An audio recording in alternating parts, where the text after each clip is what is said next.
Bismillah, alhamdulillah, wassalatu wassalamu ala rasulillah. Alhamdulillahilladzi arsala rasulahu bil huda wa dinil haq liyudhhirahu ala dini kulli wa kafa billahi syahida.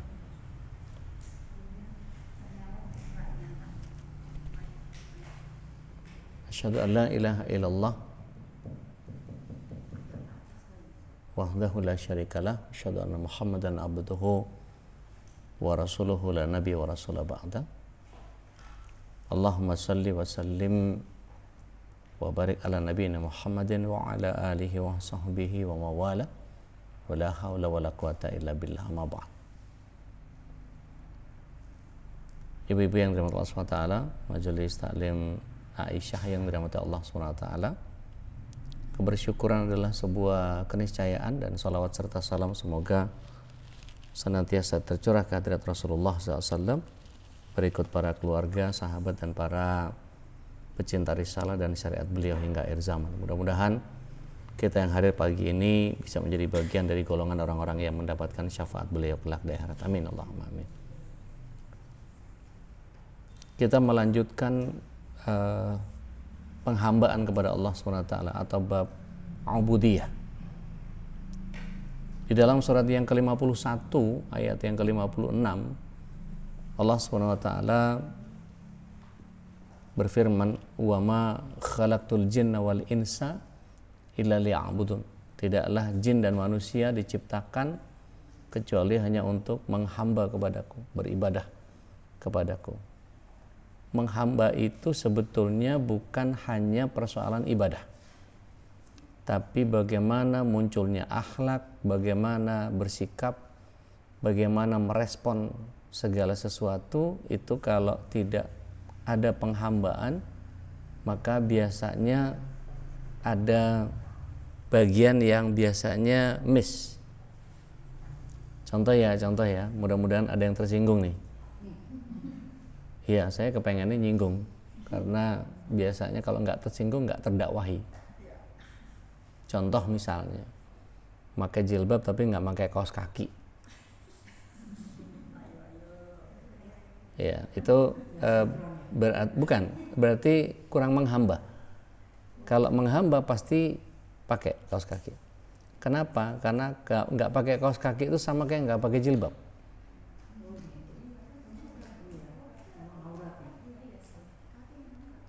Iya, suka nggak suka, senang nggak senang, demen nggak demen, begitu. Gitu. Jadi banyak yang dilupakan. Biasanya para wanita itu tangan nih, ini aurat ya, ini aurat ya. Keluar dari tempat wudhu itu masih tergulung-gulung gitu ya. Jadi begitu sambil keluar sambil, padahal aurat gitu. Kaos kaki biasanya itu kadang-kadang pakai kaos kaki tapi cuman sampai mata kaki doang, sementara mata kaki ke betisnya masih ada yang tampak. Itu seolah-olah kayak ada yang kurang ajar, malahan. Nggak apa-apa Ustadz, amal.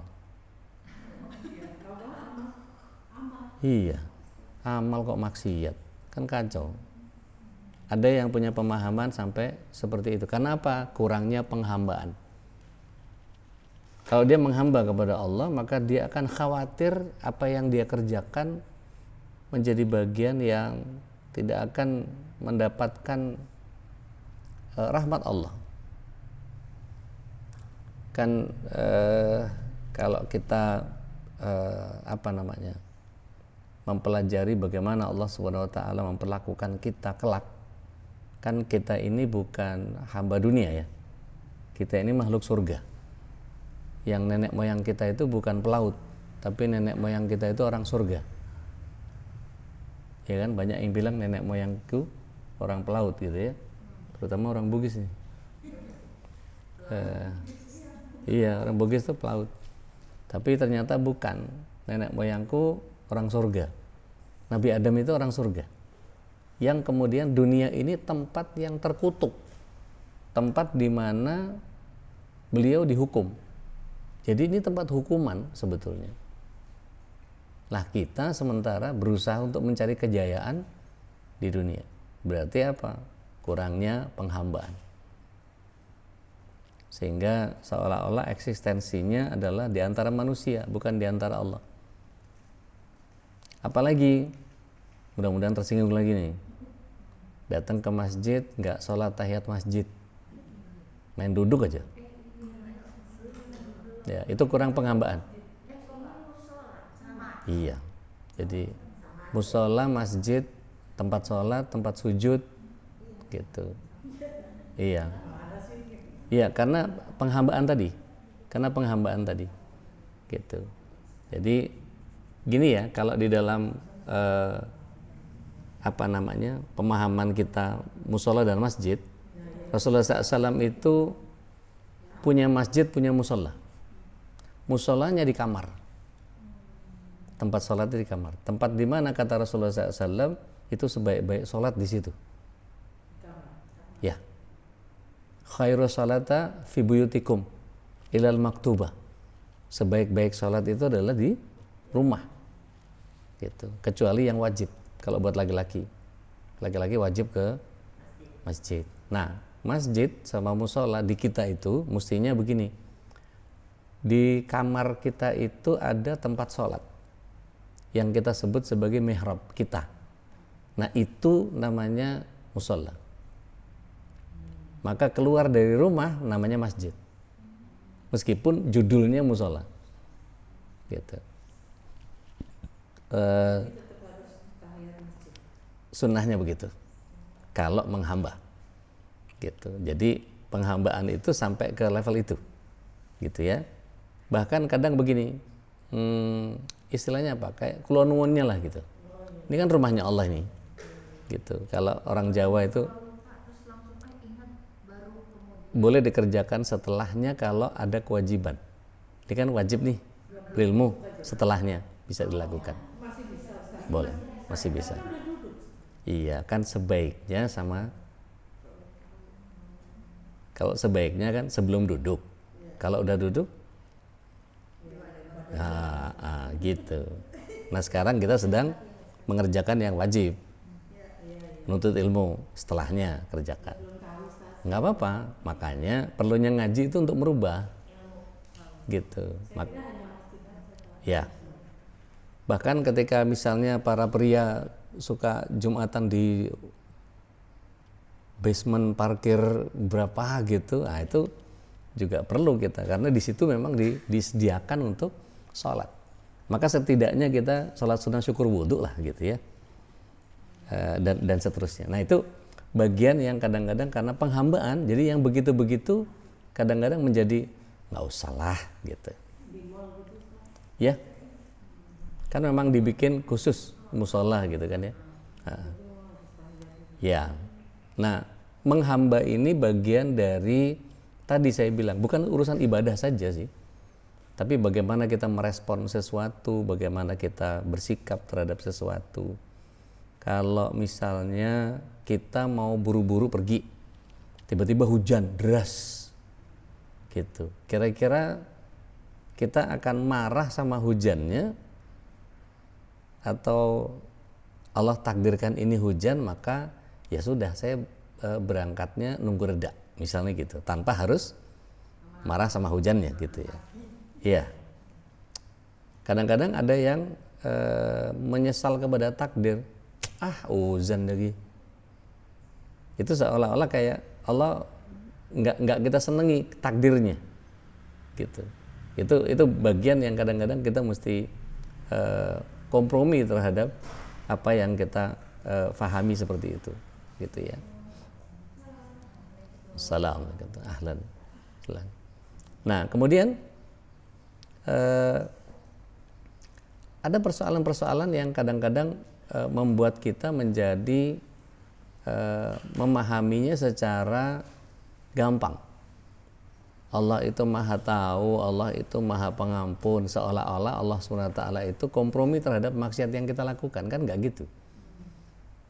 Nah, itu bagaimana keberadaan seseorang memposisikan jadi hamba itu berbeda dengan kita pada dasarnya adalah hamba. Kan Allah penguasanya, Allah Robnya, Allah Tuhannya, kita cuma hamba. Masalahnya kita memposisikan sebagai hamba atau tidak. Itu yang kemudian membuat kita menjadi terkesan sedikit sombong kepada Allah SWT. Kenapa? Karena kita punya kemampuan, karena kita punya pilihan, karena kita punya kebisaan. Ya. Jadi kalau dalam persoalan filosofi misalnya, posisi mana yang paling baik menurut manusia? Keadaan dia tegak berdiri atau dalam keadaan nyungsep? Pasti dalam keadaan apa? Tegak berdiri. Padahal di hadapan Allah SWT makin kita nyungsep, makin mulia di mata Allah SWT. Makin kita meniadakan diri, makin kita bersujud, justru sujud itu saat yang paling tepat ketika Allah SWT berada dengan sangat dekat. Artinya dibanding tegak berdiri gitu ya, dengan apa yang kita punya, tapi terus tiba-tiba kita menurunkan kepala kita di, bahkan bokong kita lebih tinggi posisinya. Padahal saat itu Allah SWT berada dengan sangat dekat. Artinya sujudnya kita itu, mohon maaf, kalau orang yang belum punya penghambaan kepada Allah SWT, dia sujudnya ngasal. Ya udah, yang penting dalam sholat ada sujud gitu aja udah. Tidak ada penghambaan dalam sujud itu. Artinya gimana? Kalau sujud itu cuman sekedar menuntaskan bacaan sujudnya saja. Kayak nggak connect sama Allah. Subhana rabbiyal a'la, subhana rabbiyal a'la, subhana rabbiyal a'la. Padahal sebetulnya kalau mau letakkan dulu kepalanya, baru kemudian penghambaannya dihadirkan, baru munculkan Maha suci Engkau ya Allah, karena saya ini, ibaratnya gini, kalau orang Sunda tuh bilang, "Dah aku mah apa tuh? Kalau nggak bergantung sama Allah mah nggak bisa apa-apa." Kita nih duduk di sini karena Allah. Kalau bukan karena Allah, nggak akan kita bisa duduk di sini. Yang malas lah, yang ngantuk lah, yang inilah, yang penting kemana lah, apalah segala macam dan seterusnya. Gitu. Saya pun ketika tanpa Allah nih, wah nggak mungkin duduk di sini saya, nggak mungkin aja. Nggak mungkin. Ngelihat kelakuan dulu kayak apa gitu, udah nggak banget deh, nggak banget aja. Tapi karena Allah SWT, maka penghambaan itu harus saya munculkan. Maka ketika menghamba kepada Allah SWT, maka posisinya ya nggak boleh saya yang maksa, tapi saya harus mengikuti apa yang Allah SWT inginkan. Maka saya sampaikan yang datang dari Allah SWT dan Rasulnya SAW, sehingga penghambaan itu tetap muncul. Manusia itu diberikan oleh Allah SWT kemampuan untuk memilih. Waktu Nabi Adam diciptakan di surga, Allah SWT kasih pilihan nggak ke beliau? Dikasih pilihan. Apa pilihannya? Makanlah yang ada di surga, tapi yang dilarang jangan. Gitu kan ya? Tapi yang dipilih sama Nabi Adam apa? Oh, pantas keturunannya kayak begitu. Gitu kan ya? Loh, artinya biangnya aja begitu tuh. Gitu. Berarti sifat manusianya berarti memang cenderung kepada keburukan. Gitu. Jadi pantas nggak kalau kita banyak melanggar dia? Pantas. Gitu.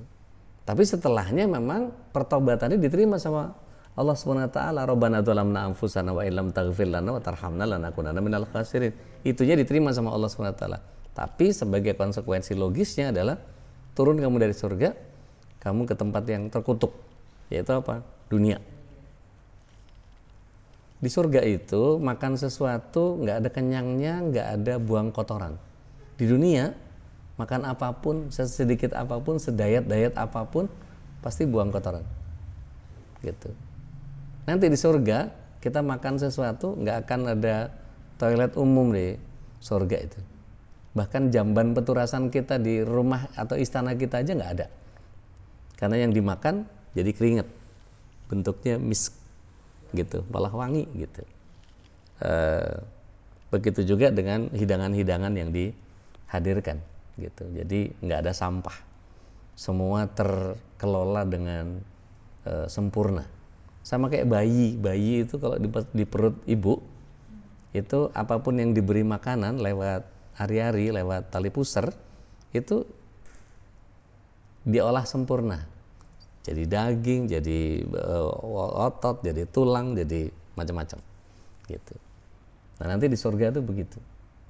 Nah, kita di surat 91 ayat 8 Allah SWT hadirkan fa'alhamaha fujuraha wa taqwaha. Jadi manusia itu pada dasarnya diberikan kesempatan, diberikan pilihan. Untuk apa? Mau fujur silahkan, mau takwa silahkan. Jadi tidak seperti malaikat dipaksa untuk baik. Kalau malaikat tuh nggak punya keinginan, disuruhnya apa ya siap laksanakan gitu. Tapi kalau manusia terserah gitu. Kalau nggak diingetin suruh pakai kaos kaki ya kalau bisa nggak pakai kaos kaki nggak usah pakai kaos kaki gitu. Kalau nggak diingetin sholat ya nggak usah sholat ya nggak apa-apa gitu. Contoh nih misalnya kalau ditanya nih ayat Al-Quran itu sehari minimal berapa?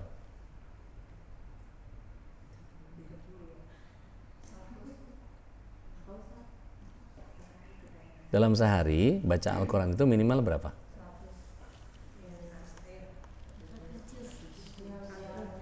Kok ada orang yang tenang-tenang saja nggak baca Quran juga nggak apa-apa? Iya, tapi kan nggak semua punya standar itu.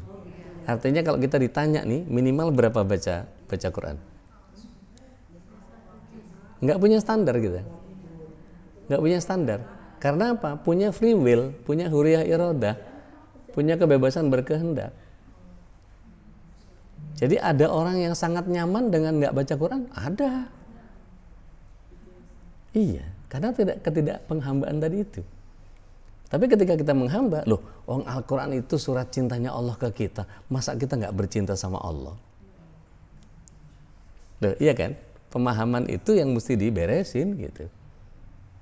Tapi ketika kita tidak punya penghambaan kepada Allah SWT, ya serah-serah gue, Quran-Quran gue, mulut-mulut gue, yang pegel-pegel gue ngapain yang sewot. Loh, kan gitu kan. Karena apa? Kita punya kebebasan berkehendak tadi gitu. Ya azan dikumandangkan.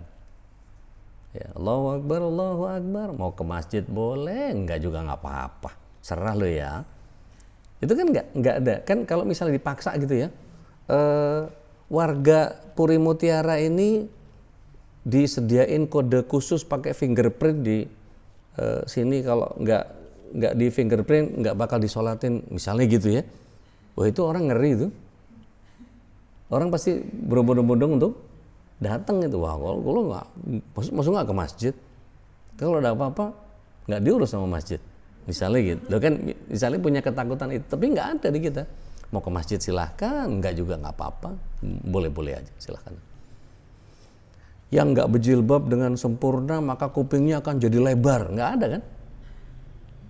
Azab begitu tuh nggak ada. Sehingga ya suka-suka dia, mau berjilbabnya bener, mau enggak, mau ala-ala dia, gitu. Terserah gue deh, gitu kan ya. Akhirnya kesalahan-kesalahan yang muncul karena apa? Karena dia merasa punya free will, punya kebebasan berkehendak, sehingga penghambaannya menjadi hilang. Nah, kalau menghamba, apa yang Allah perintah siap laksanakan, nggak pakai cerita, nggak pakai babi bu, nggak pakai tapi saya ini itu, nggak ada alasan, gitu. Tapi begitu kita kehilangan perasaan menghambanya itu tadi, maka tadi ya, saya pernah sholat tarawih bersama dengan para petinggi sebuah institusi lah gitu ya, nggak usah disebut. Karena saya tahu keutamaan sholat di saf depan itu adalah mulia gitu ya, maka saya milih paling depan. Karena saya punya berhak untuk dekat sama imam, bisa ngingetin imam dengan hafalan saya, maka saya dekat-dekat tempat imam. Tiba-tiba panitia datang ngusir saya, suruh ke saf yang kedua karena ada petinggi yang mau nempatin posisi itu. Saya bilang, saya datang duluan. Dalam Islam, saya bilang, orang yang dapat duluan tempat itu lebih berhak. Yang datang belakangan ya di belakang. Panitianya ngotot, tapi ini saya bilang, ini urusannya mau disampaikan ke akhirat atau enggak? Saya bilang. Nah, sudah didorong tempat yang lain aja. Didorong ke tempat yang lain. Urusannya kok sampai akhirat panjang itu. Saya akan tuntut dia di hadapan Allah SWT, di mahkamah Allah itu, wah ruwet urusannya. Begitu mau masuk surga, tiba-tiba kamu pernah geser orang kan? Waduh. Tapi ketika dia punya penghambaan kepada Allah SWT, dia nggak akan dolim dengan tingginya jabatan dia. Ya saya telat datangnya, ya udahlah di mana aja lah dapatnya. Nah bagian itu kemudian membuat kita menjadi harus memahami bahwa menghamba kepada Allah SWT tidak sesederhana seperti sebagaimana kita difitrahkan sebagai hamba. Kan kita memang hamba kan ya, tapi ngerasa nggak kita sebagai hamba? Kalau ada sombongnya, ada mangkaknya, ada jumawanya gitu ya, karena diberi kemampuan gitu. Mohon maaf ya, saya tidak mengecilkan Rasulullah SAW, tapi di awal-awal beliau jadi nabi, banyak sekali kesalahan yang beliau lakukan sampai dikoreksi sama Allah SWT. Contoh, ketika datang dua orang kafir yang kemudian bertanya kepada Rasulullah SAW, terangkan kepada kami tentang Zulkarnain, tentang pemuda yang ada di gua, dan tentang ruh. Nanya 3 hal. Beliau, Nabi, jawabnya waktu itu masih pakai hawa nafsu. Beliau bilang apa? Besok saya jawab. Karena apa? Udah kebiasaan dapat wahyu. Besoknya dapat nggak wahyunya? Enggak. Lusanya? Enggak. Tulat? Nggak dapat juga. Tubin? Nggak dapat juga. Tahu nggak tulat tubin? Hah? Tulat tubin tahu nggak? Hari setelah kemarin. Loh, ini mesti belajar kitab bahasa Indonesia tuh? Kamus besar bahasa Indonesia itu? Ada tulat, ada tubin. Coba cek tulat tubin itu apa? Ya. Hari ini, besok, tulat, tubin.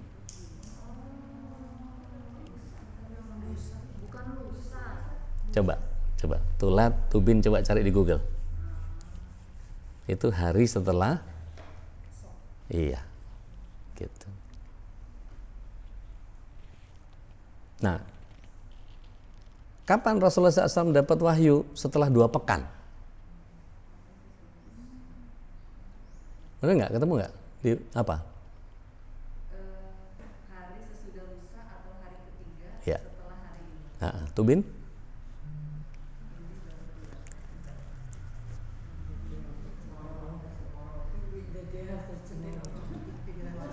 Iya. Iya, today after tomorrow. Itu tubin. Gitu. Iya, baru dengar ya. Nah, nggak apa-apa, nambah ilmu. Jadi kapan Rasulullah SAW dapatnya? Setelah 2 pekan. Dengan pembelajaran datang dari Jibril, dikasih tahu sama Jibril, kalau sesuatu yang belum terjadi itu, yang belum tentu terjadi itu, bilang insya Allah. Jangan sok-sokan mentang-mentang Nabi bilang besok aja. Gitu bahasanya tuh kayak diajarin gitu tuh. Jangan main besok aja, insya Allah. Jadi Rasulullah SAW masih ada songong-songongnya gitu. Karena Nabi udah biasa dapat wahyu, besok. Main besok aja. Ada gitunya tuh. Karena apa? Penghambaannya belum utuh. Di awal-awal Rasulullah SAW menjadi Nabi, ada juga Rasulullah SAW kecewa dengan Allah Subhanahu Wa Taala, tapi bukan kecewa kepada Allahnya, tapi lebih kepada kecewa kepada mat'unya kepada orang-orang kafir Quraisy. Saya ini membawa kebenaran dari Sang Maha Benar, kok pada nggak mau dengar ya? Kekecewaan itu berbuah sampai kesal Rasulullah SAW sampai-sampai beliau mau bunuh diri. Beliau mau melempar badannya lewat tebing. Maka dicegah oleh Allah SWT di surat 18 ayat 6.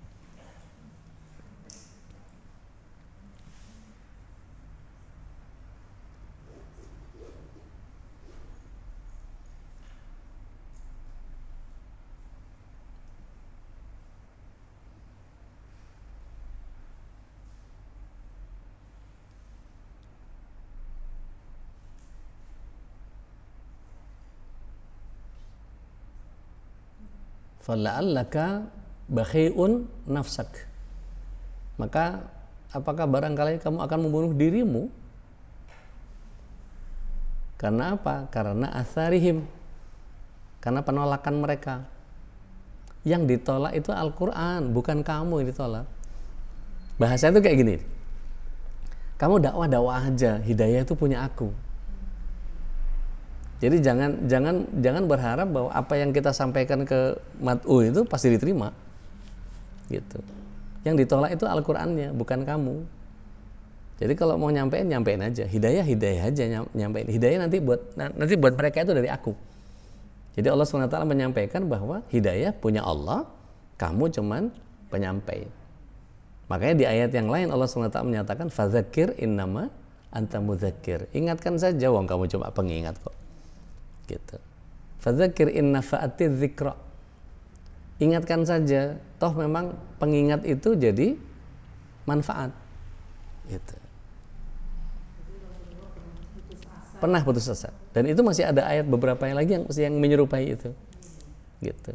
Ini di awal-awal beliau belum menghamba kepada Allah secara utuh. Gitu. Jadi kita mesti belajar juga dari Rasulullah SAW itu. Bahkan Rasulullah SAW itu sering kali berbeda pendapat dengan para sahabat, dan kemudian Rasulullah SAW salah di dalam menentukan pendapatnya. Dan itu dikoreksi oleh Allah Subhanahu Wa Taala, dan Allah memenangkan pendapatnya sahabat. Contoh ya, ada yang pernah tahu Abdullah bin Ubay bin Salul? Tahu ya? Dia adalah tokoh Madinah yang ketika Rasulullah SAW tidak pindah ke Madinah, maka beliaulah pemimpinnya. Maka beliaulah yang jadi pemimpin kaum di Yathrib. Ternyata Rasulullah SAW hijrah ke Yathrib. Dan Rasulullah SAW jadi pemimpin bangsa Arab ketika itu. Dan sampai 2/3 belahan bumi mengacu kepada orang Muslim di Nabawi. Abdullah bin Ubay bin Salul wafat.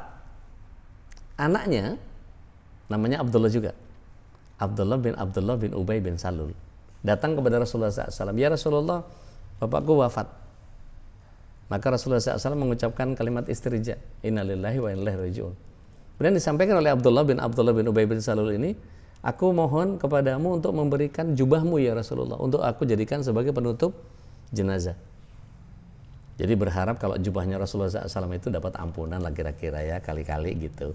Kayak ada karamahnya gitu. Gitu. Maka Rasulullah SAW ya main lepas aja, main kasih. Terus beliau minta juga, ya Rasulullah tolong sholatkan. Maka Rasulullah SAW menyatakan insya Allah. Umar bin Khattab radhiyallahu anhu nyegah, jangan disolatin, kan dia munafik. Kata Rasulullah SAW, beliau berdalih dengan surat 9 ayat 80. Sama saja mau dimintakan maaf 70 kali, kalau Allah Subhanahu wa taala enggak memaafkan, tidak akan dimaafkan. Kata Rasulullah SAW begitu. Sama saja. Mau dimintain ampun sampai 70 kali, kalau Allah Subhanahu wa taala tidak memberikan ampunan, maka ya, tidak akan Allah beri ampun. Di ayat 80-nya.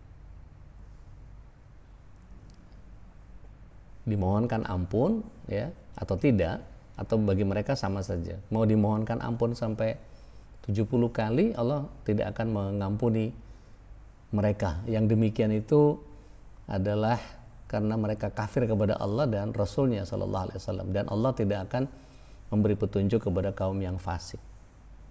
Kata Umar bin Khattab radhiyallahu anhu yang mencegah ketika itu, tapi kan dia ini orang munafiknya parah. 1000 orang perang ke Uhud, 300 ditarik mundur. Kan parah banget itu, orang jadi kalah kan. Di perang Uhud itu Rasulullah SAW menderita luka yang paling banyak di antara semua perang. Giginya patah 2, pipinya robek, lengannya, punggungnya tertusuk tombak berduri dan beracun, sehingga beliau hilang kesadaran. Dan dianggap sudah kalah karena Mus'ab bin Umair terbunuh setelah dipotong tangan kiri, tangan kanannya buntung untuk pegang panji itu. Beliau peluk dengan lehernya sampai beliau terjatuh, dan kemudian karena wajahnya mirip sama Rasulullah SAW, si Mus'ab bin Umair ini, maka dikatakan oleh orang-orang kafir Quraisy, Muhammad sudah mati. Tapi Abu Bakar memberikan kode bahwa Rasulullah SAW bersamaku dan kalian tetap saja semangat perang. Dan ketika itu bagian yang kita ketahui bahwa Rasulullah SAW sudah dibegitukan sama Abdullah bin Ubay bin Salul itu, masih kok beliau mau nyolatin, kata Umar begitu, menurut pendapatnya Umar. Maka Allah SWT turunkan ayat 84-nya dari surat 9 itu.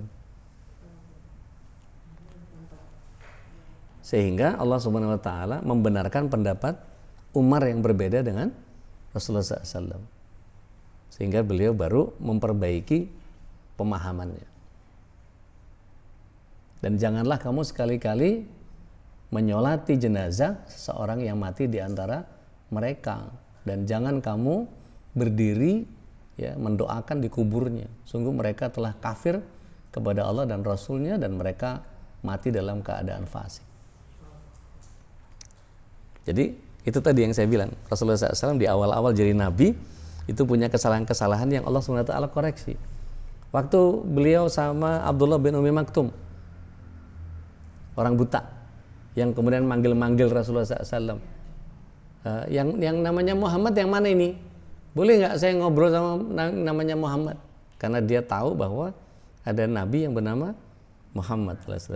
Rasulullah SAW lagi ngobrol sama petinggi-petinggi orang kafir. Rasulullah SAW mukanya langsung nyureng. Nah, ditegur oleh Allah SWT lewat surah Abasa. Abasa wa tawalla, wahai yang berwajah nyureng, gitu. Dan bahkan ketika sama Abdullah bin Umi Maktum, Rasulullah SAW sering belai-belai punggungnya. Ini nih, orang yang bikin saya ditegur sama Allah ini. Jadi Rasulullah SAW sebelum penuh paripurna kenabiannya, beliau sering melakukan kesalahan-kesalahan yang kemudian dikoreksi oleh Allah SWT. Karena memang tadi konsep penghambaan itu tidak serta-merta begitu jadi hamba langsung siap laksanakan kayak malaikat gitu, enggak. Karena manusia punya free will, punya kebebasan berkehendak gitu. Sampai akhirnya kemudian pada kondisi di mana takdir hamba itu dihempaskan ke dia, akhirnya ya habis gimana saya mampunya kayak gitu. Ya habis gimana saya lupa. Habis gimana saya. Jadi excuse-nya itu masih kayak nolak gitu jadi hamba itu. Seolah-olah ya, seolah-olah. Tapi kalau orang sudah menghamba, maka tadi, wah saya yang butuh Allah ini, berarti saya yang butuh Al-Quran, berarti saya yang butuh sedekah, berarti saya yang butuh ibadah, berarti saya, nah gitu. Wah malam mesti bangun ini saya, mesti berjumpa sama Allah, supaya apa yang saya mintakan kepada Allah dikabul, supaya permohonan dosa saya diampuni, supaya pertobatan saya diterima, dan seterusnya. Jadi penghambaan itu muncul bukan karena peribadatan yang luar biasa, tapi karena sikap. Lihat surat 67 ayat yang kedua.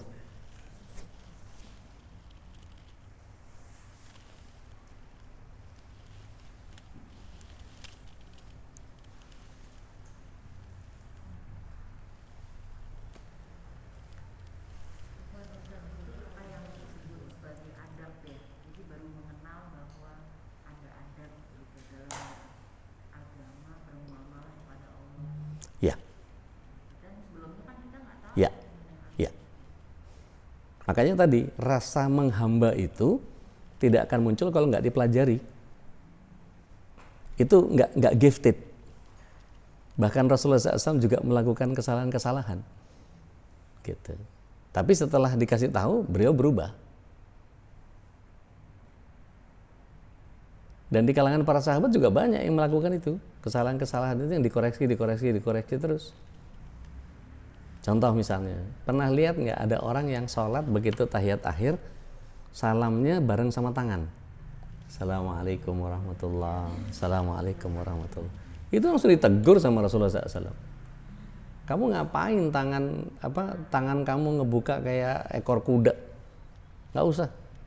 Dimarahin sama Rasulullah SAW. Gitu. Waktu sahabat ada yang ikut-ikutan membaca Al-Quran ketika Rasulullah SAW salat jahriyah, maghrib, isya, subuh, salat yang dijahar, yang dikeraskan. Begitu Rasulullah SAW baca, ada yang baca juga. Maka Rasulullah SAW setelah selesai itu langsung balik badan. Tadi siapa yang ikut membaca Al-Quran? Saya ya Rasulullah. Kamu mau ganggu saya? Maka turun surat 7 ayat 204. Al-A'raf.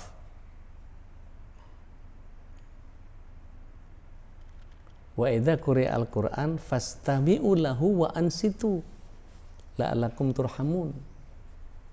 Apabila dibacakan Al-Qur'an, dengar, simak supaya dapat rahmat. Nah, sama kayak ibu-ibu yang lagi ngaji ceritanya lagi ngaji. Begitu ayat disampaikan, begitu hadis disampaikan, malah ngobrol. Berarti apa? Ada firman Allah yang dia cuekin, ada hadis Rasul yang dia abaikan. Itu kan sama saja dengan Allah ngomong dia cuek, atau Rasul ngomong dia cuek. Kok berani ya? Karena apa? Perasaan menghambanya nggak muncul. Karena dia merasa bahwa urusan yang saya mau ngomongin itu jauh lebih penting ketimbang ayatnya Allah. Gitu kah? Kan enggak. Gitu. Memang kelihatannya kayak ustadz yang ngomong gitu. Kelihatannya kayak ustadz yang ngomong. Tapi akhirnya apa? Misalnya ada pekerjaan yang sedang dia kerjakan, misalnya ada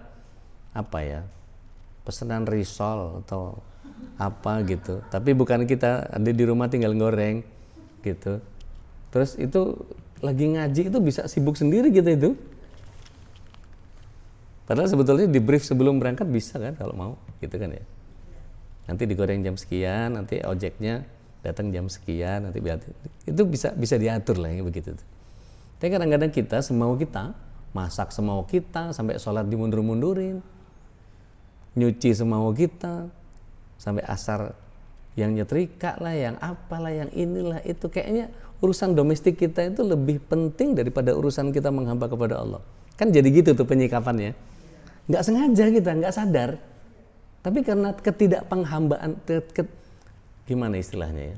Karena tidak menghamba kepada Allah, sehingga begitunya tuh muncul karena memang sifat manusia tadi.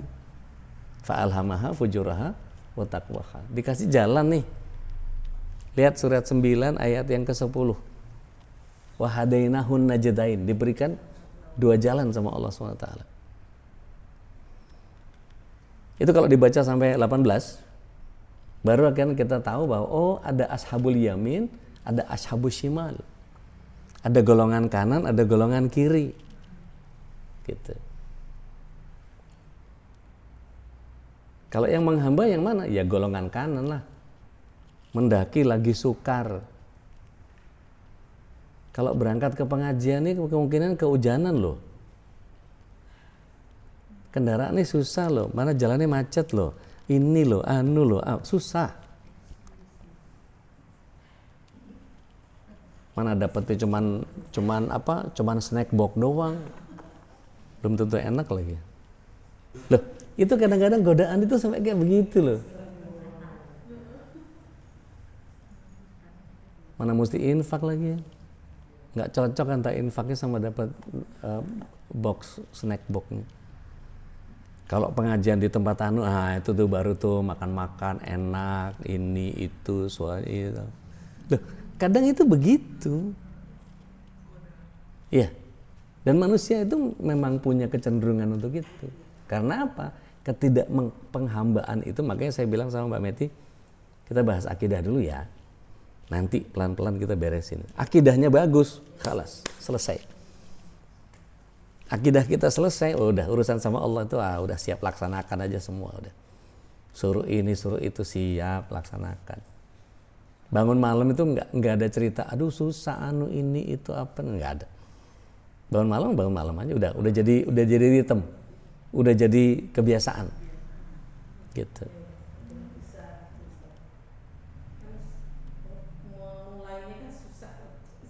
Iya, karena kesombongan kita itu tadi, karena jumawanya kita, karena mangkaknya kita, gitu. Iya, bisa begitu. Tapi perlu diingat bahwa kemarin kita sudah bahas tentang ternyata Allah SWT bikin kita untuk bersyukur itu ternyata faktanya sedikit dari kita yang bersyukur. Masih ingat nggak? 1678 sama 6723. Tadi di catatannya yang terakhir saya lihat itu ada tuh bahasan itu. 1678 kan Allah menciptakan kita supaya kita bisa bersyukur apapun loh keadaannya.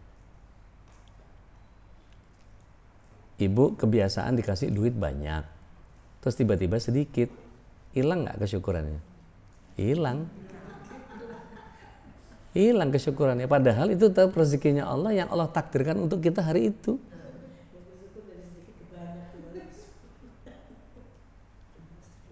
Jadi kebanyakan di kita kalau udah biasa pegang duit gede, begitu dapat duit dikit, saya keluar aja deh. Saya ngerasa nggak dihargain di sini. Ya Allah, selama ini diapain? Enggak, itu karena sifat manusianya. Sifat manusianya. Tapi sifat manusia yang kemudian digembosi sama iblis. Kan di surat 7 ayat 16 17 itu memang ada visi misinya iblis yang kita harus paham juga itu. 7, 16, 17. Ini aja nih, mohon maaf. Saya memang sengaja menyinggung. Iya kan kalau dakwah itu harus menyinggung kan, supaya orang berubah gitu kan ya. Dikasih ayat saja, ada orang yang enggan mau buka Al-Quran.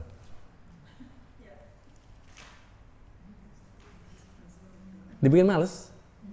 Padahal sebetulnya yang dapat pahala dia baca Al-Qurannya siapa? Dia sendiri. Gitu. Dibilang di ayat 16-nya itu visinya. Qala Rabbi bima aghwaytani la aq'udanna lahum siratakal mustaqim. Itu visi. Visinya apa? Karena dijadikan sesat maka aku akan menghalangi manusia dari jalan engkau yang lurus. Enggak, itu visinya. Misinya dia akan datangi dengan cara apa? Depan, belakang, kiri, kanan. Dikepung. Depannya, belakangnya, kanannya, kirinya. Depannya apa? Bisa orang tua. Belakangnya bisa anak. Kanan bisa tetangga, kiri bisa teman ngaji. Macam-macam itu. Itu ntar ada aja. Depan, belakang, kiri, kanan. Dan engkau ya Allah tidak akan mendapati mereka kebanyakan yang taat, yang bersyukur. Oh, pantas 67 ayat 23 bilang sudah diciptakan manusia itu ternyata keberadaannya memang tidak bersyukur. Banyak yang nggak bersyukur. Di antaranya karena tadi punya kemampuan merasa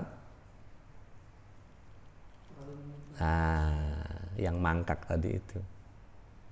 Dan itu nggak sadar kita, nggak niat begitu, tapi memang bawaan oroknya begitu. Bukan. Tapi karena ketidaktahuan. Rasulullah SAW kayak waktu tadi, udah sholatin aja nggak apa-apa, dimohonkan ampun 70 kali juga nggak apa-apa. Tapi ternyata dikoreksi oleh Allah SWT gitu kan. Baru tahu beliau, baru berubah sikapnya. Waktu sama Abdullah bin Umi Maktum tadi yang buta tadi, Setelah dikoreksi pakai abasa wa tawalla, baru beliau sadar salah. Gitu. Dan itu banyak sekali contoh-contoh yang Rasulullah SAW itu sangat manusiawi loh. Artinya kita, ayo niru Rasulullah SAW. Kalau belum bisa sampai tahapan paripurna keimanannya, belum mentok, belum bisa mengerjakan semuanya, plek-keteplek kayak Rasulullah SAW, bertahap aja. Makanya kemudian Rasulullah SAW itu memudahkan syariat kita itu dengan banyak hal, dengan keberkahan yang dihadirkan dan dengan model yang tidak harus beliau. Apa kata beliau alaihi salatu wassalam? Alaikum bisunnati wa sunnah khulafa'ur rasyidin. Alaikum bisunnati wa sunnah sahabati. Jadi nggak harus saya diikuti, tapi bisa ikut khulafa'ur rasyidin. Nggak harus saya yang diikutin, bisa ikut sahabat-sahabat saya. Sehingga Allah SWT meletakkan patokan tertinggi untuk diridhoi sama Allah SWT itu ada pada Rasulullah SAW dan para sahabat. Lihat surat 9 ayat yang ke-100. At-Taubah.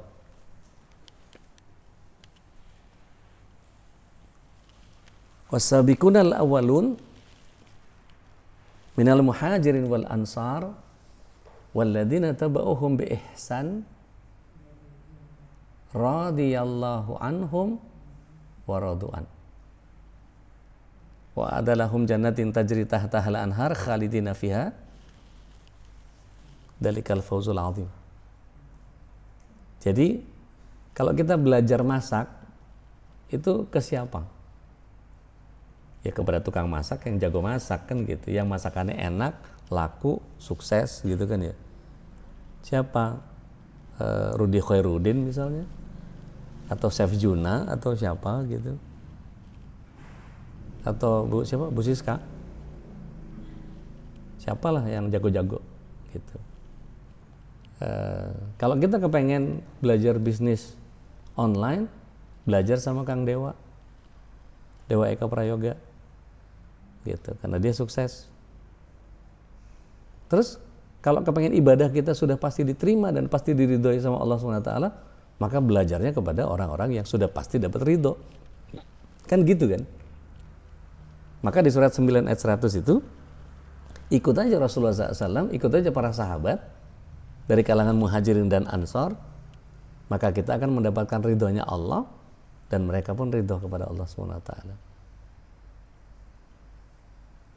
Jadi orang-orang yang mengikuti dengan baik para sahabat ridwanullah alaihim ajma'in dan Rasulullah SAW, maka Allah ridho kepada mereka dan mereka pun ridho kepada Allah. Kita ada di mana posisinya di surat 9 ayat 100 itu? Walladzina tabauhum bi ihsan. Jadi kita adalah orang yang kemudian ketika mengikuti apa yang datang dari para sahabat dan Rasulullah SAW, maka kita akan menjadi bagian yang diridhoi oleh Allah SWT gitu. Nah nanti kalau kita menelisik penuh apa yang dilakukan oleh para sahabat, kita siap-siap berantem sama orang yang tidak terbiasa ngikut sahabat. Contoh, Rasulullah SAW 5 waktu sholatnya itu selalu ada sahabat nggak?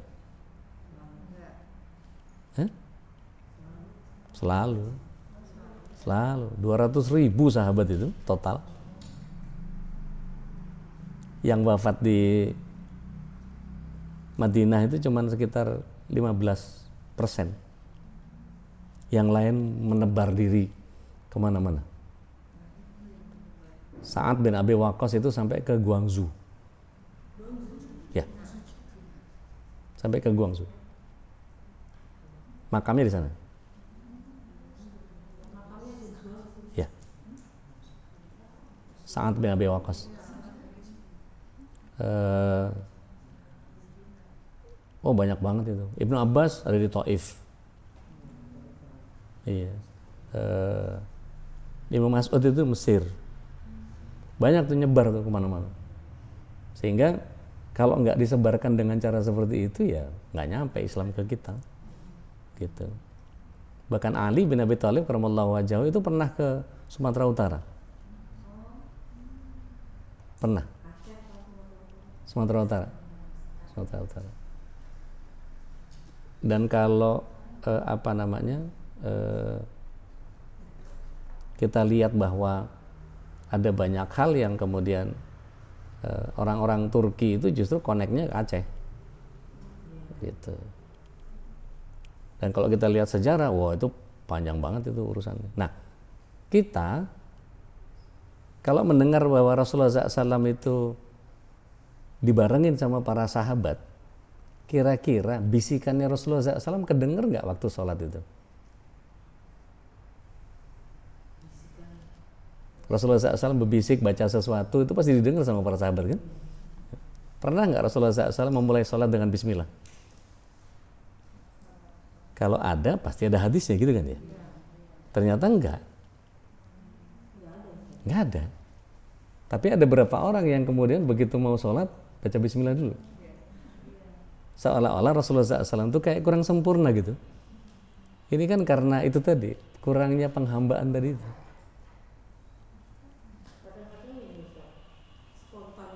Itulah ketidakpenghambaan itu karena itu salah satunya gitu. Contoh lagi ya. Rasulullah SAW begitu selesai, Assalamualaikum, bacanya apa? Astagfirullah 3 kali. Berapa banyak imam yang benar bacanya Alhamdulillah? Ya kan ya? Itu maksud saya gitu loh. Kurangnya penghambaan. Ikut aja Rasulullah SAW, kenapa sih? Gitu. Iya, seolah-olah Rasulullah SAW tanpa sadar kita anggap nggak sempurna syariatnya, kan bahaya itu. Surat 9 ayat 100 itu bilang apa?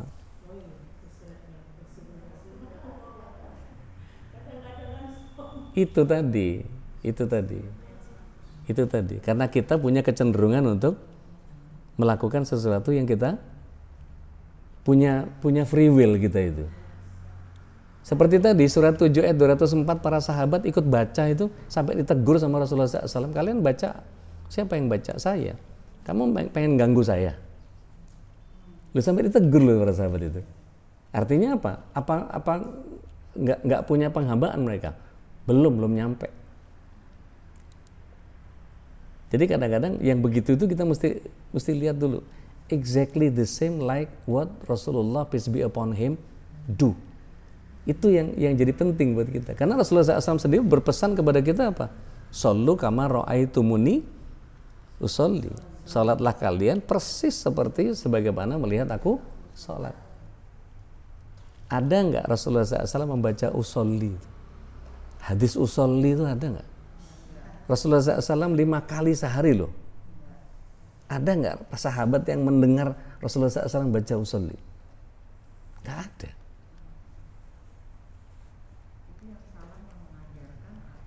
Bukan. Karena tadi penghambaannya menjadi kemudian jadi luntur karena itu tadi. Gitu. Padahal sebetulnya kalau mau dilihat, udahlah ikut Rasulullah SAW aja, kenapa sih gitu. Maka kemudian perdebatannya menjadi panjang ketika emang salahnya apa, kan gitu kan jadinya kan. Mohon maaf ya, surat 4 ayat yang ke-65. An-Nisa.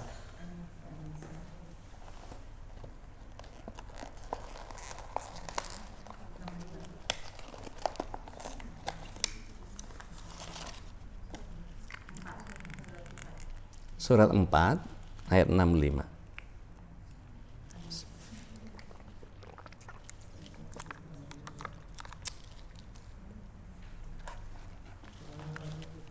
Apa dikatakan oleh Allah SWT? Fala wa rabbuka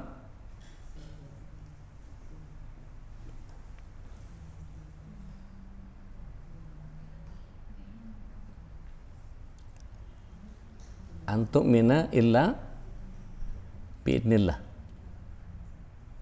Fala wa rabbuka la yu'mina hatta yuhakkimuk. Maka demi Tuhanmu mereka pada hakikatnya tidak beriman sampai mereka mau menjadikan kamu wahai Muhammad sebagai hakim terhadap perkara yang mereka perselisihkan. Kemudian mereka tidak punya keraguan di dalam hatinya. Mereka tidak keberatan. Jadi kalau Rasulullah SAW begitu, terus kita ikut itu, punya keberatan nggak kita? Nggak pakai tapi. Kan gini ya, kita mesti membedakan mana yang datang dari Rasulullah SAW, mana yang bukan datang dari Rasulullah SAW. Bahwa kemudian apa yang tidak datang dari Rasulullah SAW itu bukan berarti sesuatu yang tertolak. Contoh ya, berdoa. Rasulullah SAW ngajarin begitu selesai wudu, asyhadu an la ilaha illallah wahdahu la syarikalah wa asyhadu anna Muhammadan abduhu wa rasuluh. Kemudian para ulama menambahkan waj'alni minat tawwabin waj'alni minal mutatahhirin waj'alni min ibadikas sholihin. Gitu. Apakah kemudian jadi salah? Enggak, boleh dibaca, tapi jangan menganggap semuanya utuh dari Rasulullah SAW gitu loh. Contoh nih, doa Allahumma inni as'alukal Allahumma inni as'aluka salamatan fid din wal afiyatan fil jasad wa barakatan fil ilmi wa ziyadatan fil rizki. Terus tuh, wa taubatan qoblal maut wa maghfiratan 'indal maut. Ada nggak hadisnya? Nggak ada. Itu buatan ulama. Boleh. Itu yang saya bilang tadi. Bukan berarti yang kemudian tidak datang dari Rasulullah SAW kemudian nggak boleh dilakukan, nggak gitu. Contoh misalnya, kita berdoa, ya Hayyu ya Qayyum birahmatika astaghits, Rabbi habli minas sholihin. Potongan dari Rasul bersama potongan dari ayat digabung, boleh nggak? Boleh, nggak ada masalah. Wong secara makna dia bener kok. Gitu. Bukan urutannya, maknanya. Gitu. Kalau yang ini Ustaz, ayat kursi kan biasanya kita wajah kumula wa itu la ilaha illallah Allah la ilaha itu boleh Ustaz. Dari mananya? Kan ini zikir kan. Zikir kan pakai ayat kursi. Saya biasanya nambahin wajah kumula wa itu la ilaha illallah Allah la ilaha bisa. Boleh. Tapi sebaiknya baca baca ta'awuznya tetap kalau mau baca Quran. Lihat surat 16 ayat 98. Karena zikir doa yang datang dari Rasulullah SAW itu dengan ayat Allah dibedakan sebisa mungkin. 16 ayat 98.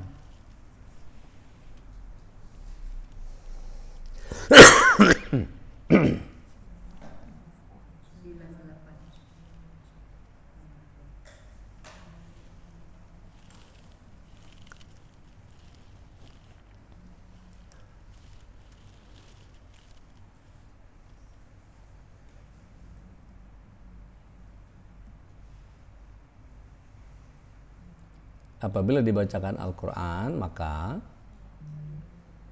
berlindunglah engkau kepada Allah dari gangguan setan yang terkutuk. Ya.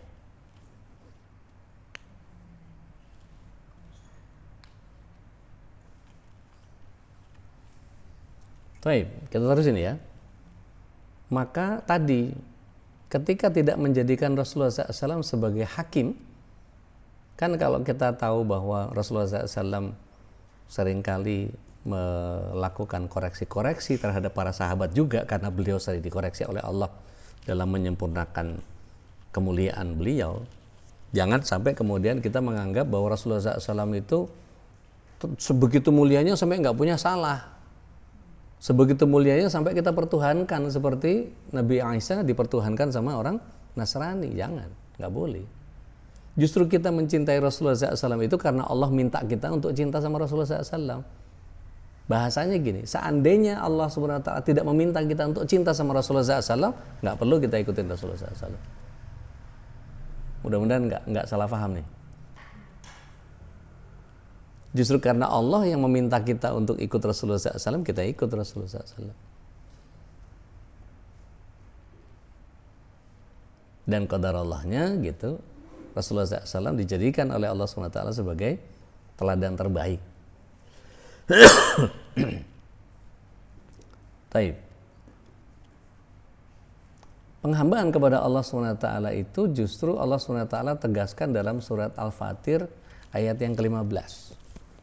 Surat 35 ayat 15. Jadi kita harus menyadari sepenuhnya, sesadar-sadarnya, bahwa kitalah yang butuh, kitalah yang bergantung kepada Allah SWT. Ya ayuhan nas antumul fuqara, kata Allah SWT. Antumul fuqara ilallah wallahu huwal ghaniyul hamid. Wahai manusia, kamulah yang bergantung dan butuh kepada Allah. Sedangkan Allah dialah yang maha kaya, tidak butuh sesuatu, lagi maha terpuji. Perhatikan di situ dikatakan fuqara, kitalah fuqara yang bergantung kepada Allah.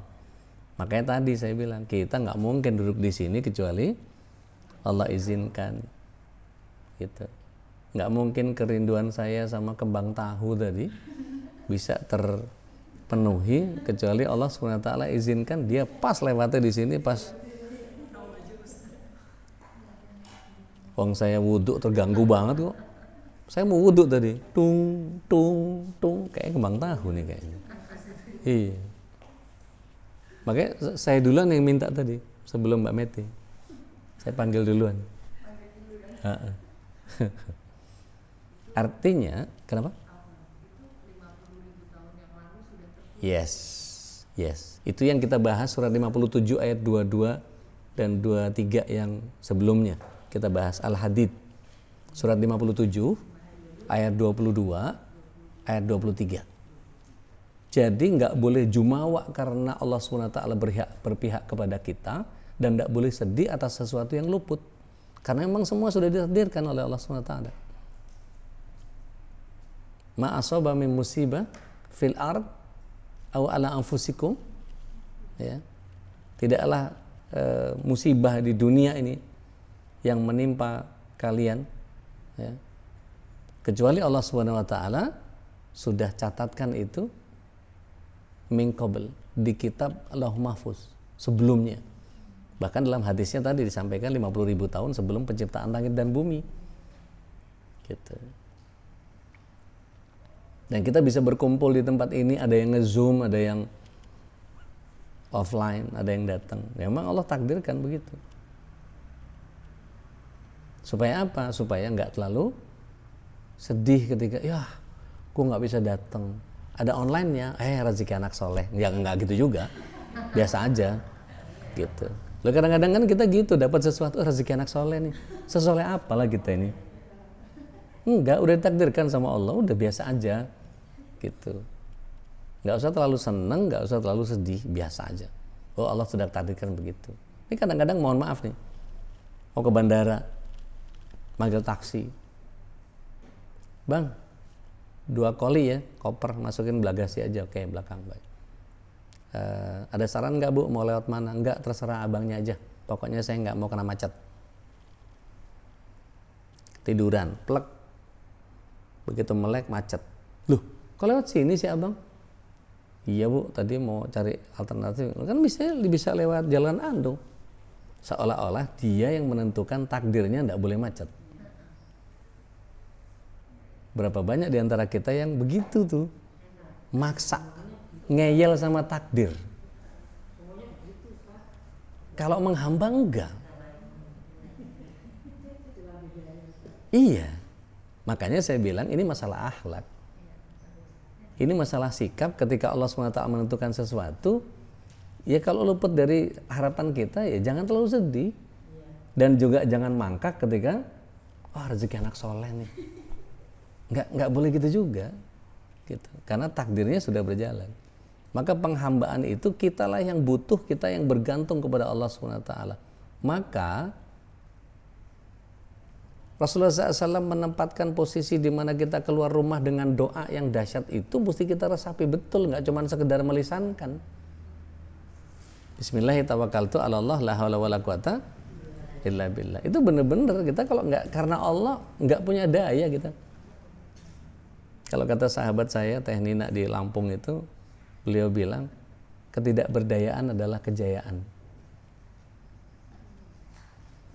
Jadi ketika kita menyerahkan semuanya kepada Allah SWT, udah biar Allah aja yang ngizinin.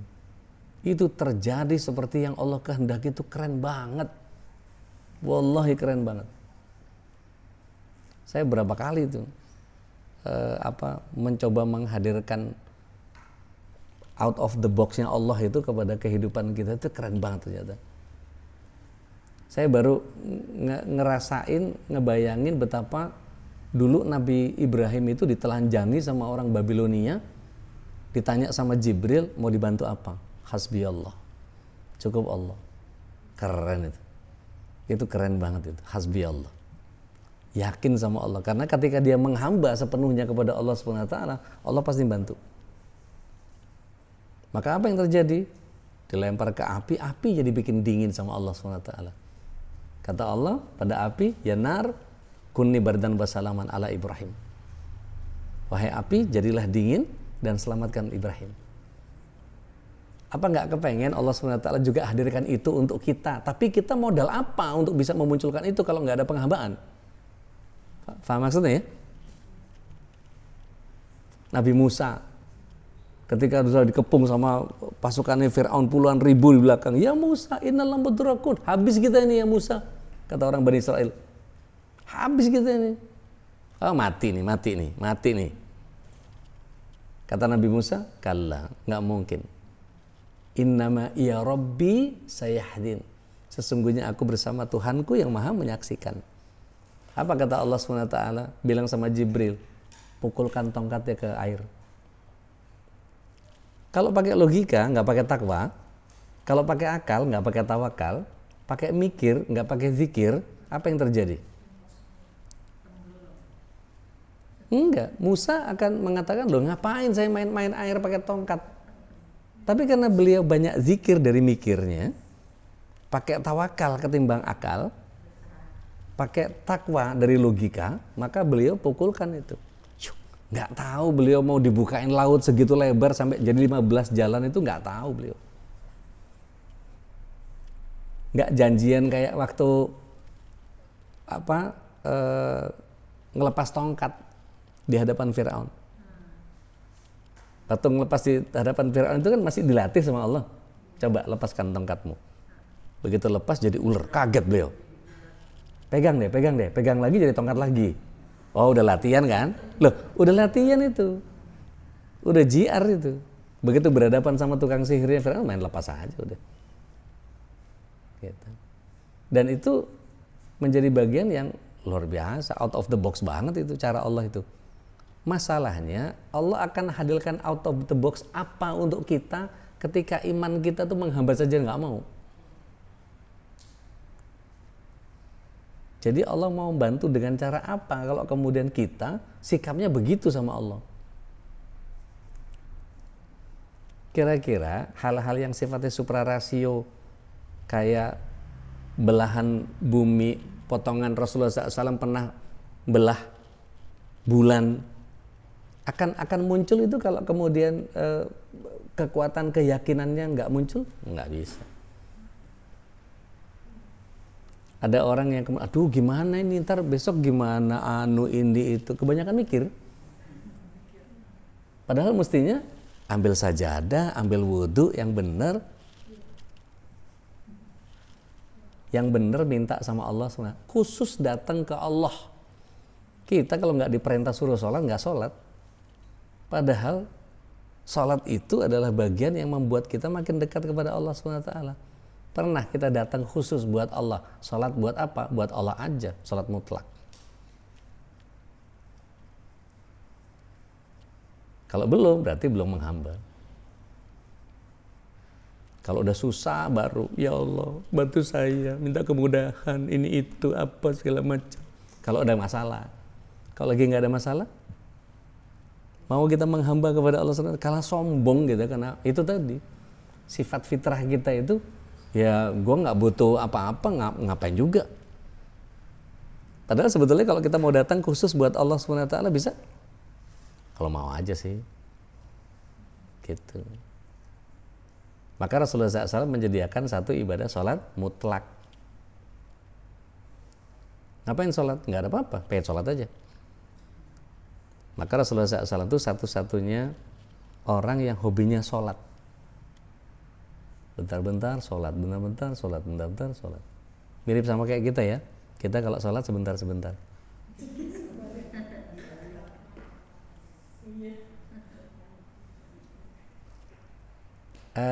Rasulullah SAW itu di dzikir pagi, dzikir petang. Selalu beliau minta sama Allah SWT dengan peniadaan diri yang sangat luar biasa. Ya Hayyu ya Qayyum birahmatika astaghis aslih li sya'ni kullah wala takilni ila nafsi tarfata ain. Ya Hayyu ya Qayyum, wahai Sang Maha Hidup, wahai Sang Maha berdiri sendiri. Dengan rahmatmu yang luasnya meliputi segala sesuatu itu, aku istighosah. Istighosah itu di saat penting dan genting. Tapi astaghis yang ini pagi sore Rasulullah SAW kerjakan. Berarti apa? Ada kegentingan, ada kepentingan kita untuk apa? Untuk aslih li sya'ni kullah. Perbaiki seluruh urusanku in every single detail. Fi sya'ni kullah itu isim mubalaghah dalam bahasa Arab itu. Isim mubalaghah itu banget-banget, berkesangatan. Jadi sudah seluruh pakai setiap. Setiap seluruh apa yang saya lakukan, perbaiki semuanya. Aslih li sya'ni kullah.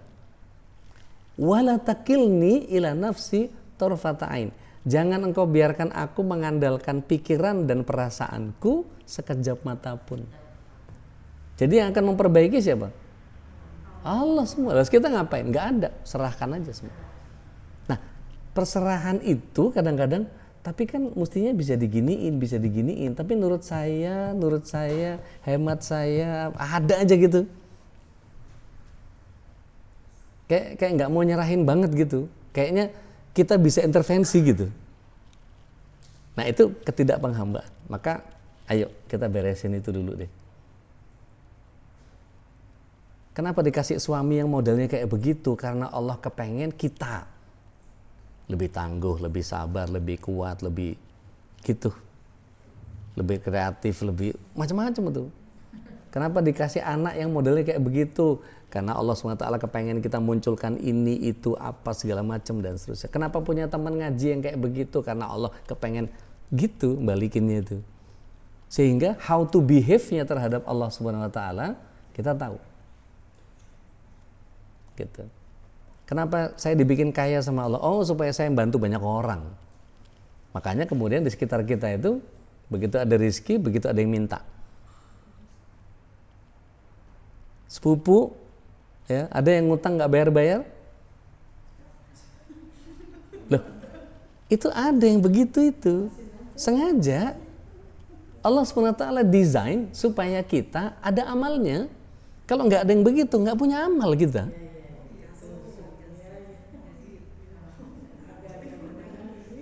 Iya, karena penghambaannya kurang. Kalau penghambaannya selesai, oh ini cara Allah untuk saya bisa. Kenapa susah banget sih kita mau ke Palestina pakai di reject segala macam, visanya Israel kebangetan deh, supaya kita mengupayakan itu. Didoain nggak saudara-saudara kita di Palestina itu? Apa cuma nyumbang doang?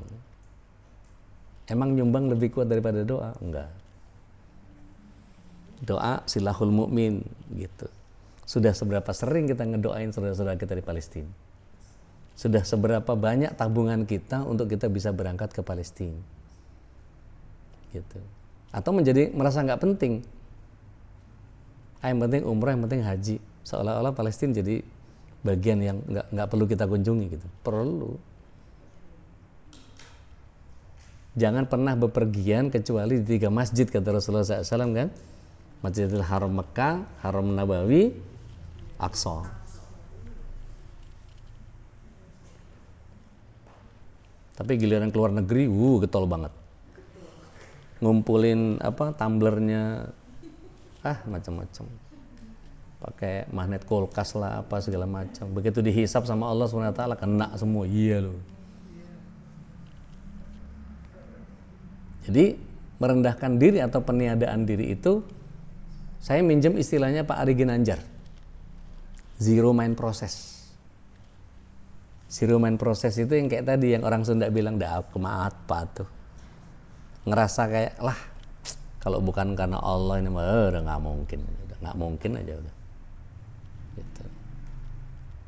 Ada orang yang kepengen banget la haula wala quwata illa billah, itu betul-betul, duh ya Allah tolong dong gitu. Itu la haula wala quwatanya itu kayak ada pengharapan gitu. Nah, itu yang bener sikapnya begitu.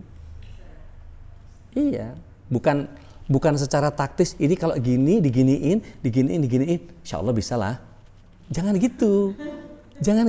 Itu orientalis banget gitu loh. Bukan akal. Karena tadi Allah SWT memberikan kemampuan kepada kita, fa'alhamaha fujuraha tadi. Jadi mau menghamba mau tidak ya urusan kita lah. Gitu. Wallahu a'lam. Baik, kita tutup dengan kafarat majelis. Subhanakallahumma wa bihamdik asyhadu an la ilaha illa anta astaghfiruka wa atubu ilaik. Kurang lebihnya mohon maaf. Assalamualaikum warahmatullahi wabarakatuh.